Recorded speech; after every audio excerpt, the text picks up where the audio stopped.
இன்று ஜெபம் செய்யும் முறையை பற்றி சில நிமிடம் பேசுகிறோம்.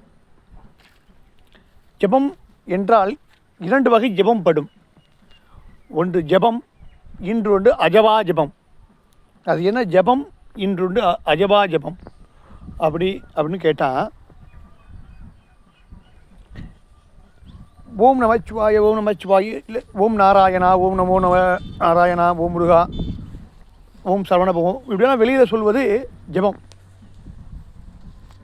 இதையே உள்ளுக்குள் சொல்லி கொண்டிருந்தால் அதற்கு பேர் அஜபா ஜெபம். என்ன ஜெபம்? அஜபா ஜெபம். அப்படியே சொல்லிக்கொண்டே இருக்கணும்.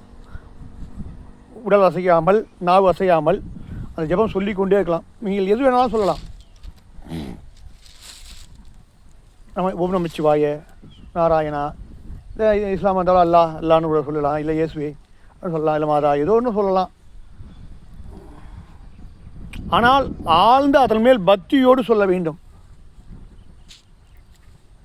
அதான் முழு ஈடுபாட்டோடு அதை நாம் சொல்ல வேண்டும். சொல்ல சொல்ல என்ன ஆகும்? ஞான தெளிவு பிறக்கும், மனதில் அமைதி பிறக்கும், வாழ்க்கையின் புரிதல் பிறக்கும், இன்பமாக வாழ்வது என்பது எப்படி என்று நமக்கு அந்த சூட்சமம் புரிய ஆரம்பிக்கும். சொல்லிக்கொண்டே இருக்க வேண்டும் மனதுக்குள்.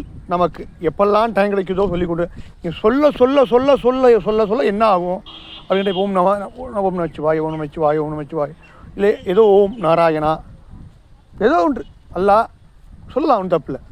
இயேசுவே சொல்லலாம், மாதா அப்படின்னு சொல்லலாம், ஏதோ ஒன்று எதோ வேணாலும் சொல்லலாம், தவறு கிடையாது.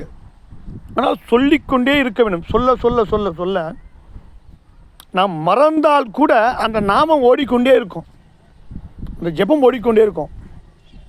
இப்போ ஜெபம் சொல்ல போகிறோம் என்று சொல்வதில்லை. ஜெபம் சொல்லிக்கிட்டே இருக்கும்போதே நாம் சாதாரணமாக அதை சொல்ல ஆரம்பிச்சிடுவோம். இப்போ சொல்ல போகிறோம் ஜெபத்தை அப்படின்லாம் கிடையாது. சாதாரண சொல்லலாம். இப்போ சொல்லணும், அப்போ சொல்லணும்லாம் ஒன்றும் கிடக்கலாம் கிடையாது.